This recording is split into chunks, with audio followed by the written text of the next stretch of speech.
ಇರಲಿ ಉತ್ತರ ಕನ್ನಡದಲ್ಲಿ ಮಲ್ಟಿ ಸ್ಪೆಷಾಲಿಟಿ ಆಸ್ಪತ್ರೆ ಅಂದ್ರೆ ಜನ ಇಲ್ಲಿ ಹೋಗಿದ್ರೆ ಬದುಕಬಹುದು ಅನ್ನುವಂಥ ನಂಬಿಕೆ ಆಸ್ಪತ್ರೆಗಳು ಯಾವೂ ಇಲ್ಲ ಅಲ್ಲಿ.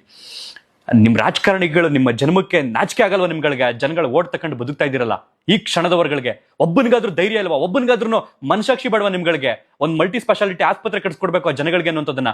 ಇವತ್ತು ಈ ಪ್ರಕರಣ ನಡೆದಿರ್ತಕ್ಕಂಥದ್ದು ಹುಬ್ಬಳ್ಳಿಯ ಕಿಮ್ಸ್ ಆಸ್ಪತ್ರೆಗೆ ಆ ಜನಗಳನ್ನ ತಗೊಂಡೋಗಿ ಶಿಫ್ಟ್ ಮಾಡ್ತಾರೆ ಅಂತಂದ್ರೆ ಸರಿ ಸುಮಾರು ಏನಿಲ್ಲ ಅಂತಂದ್ರು 93 ಕಿಲೋಮೀಟರ್ ಡಿಸ್ಟೆನ್ಸ್ ಆಗುತ್ತೆ.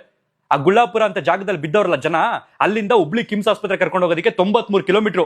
ಅದೇ ಉತ್ತರ ಕನ್ನಡದಲ್ಲಿ ಎಲ್ಲರೂ ಲೋಕಲ್ ಆಗಿ ಒಂದು ಸ್ಥಳೀಯವಾಗಿ ಒಂದು ಮಲ್ಟಿ ಸ್ಪೆಷಾಲಿಟಿ ಆಸ್ಪತ್ರೆ ಇದ್ರೆ ಜನ ಇವತ್ತು ಒಂದಿಬ್ರು 3 ಜನ ಬದುಕೊಳ್ತೀರೇನೋ.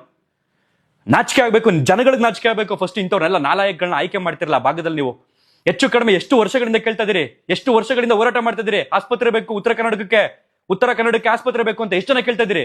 ಆದ್ರೆ ಇದುವರೆಗೂ ಕೂಡ ಒಂದು ನನ್ ಬರುತ್ತೆ ಬಾಯಿಗಳಿಗೆ, ಒಬ್ಬ ನಾಲಾಯಕ ರಾಜಕಾರಣಿಗಳು ಕೂಡ ಧ್ವನಿ ಎತ್ತುತ್ತಿಲ್ಲ ಉತ್ತರ ಕನ್ನಡಕ್ಕೆ ಮಲ್ಟಿ ಸ್ಪೆಷಾಲಿಟಿ ಆಸ್ಪತ್ರೆ ಬೇಕು ಅನ್ನೋದನ್ನ. ಎಲ್ಲರೂ ಜನಗಳು ಓಟ್ ಬೇಕು ನಿಮ್ಗಳಿಗೆ. ಇವತ್ತು ಇಲ್ಲಿ ಸತ್ತು ಬಿದ್ದಂತವ್ರು 93 ಕಿಲೋಮೀಟರ್ಗೆ ತಗೊಂಡೋಗಿ ಅವ್ರನ್ನ ಆಸ್ಪತ್ರೆ ಶಿಫ್ಟ್ ಮಾಡ್ಬೇಕು. ಯಾಕಂತಂದ್ರೆ ಇಲ್ಲಿ ಸೂಕ್ತ ವ್ಯವಸ್ಥೆ ಸಿಗುವಂತದ್ದು, ಸೂಕ್ತ ಚಿಕಿತ್ಸೆ ಸಿಗುವಂತ ಆಸ್ಪತ್ರೆಗಳು ಯಾವೂ ಕೂಡ ಲಭ್ಯ ಇಲ್ಲ ಅಲ್ಲಿ. ಅನುಭವಿಸಿ ಓಟ್ ಹಾಕಿರೋರು.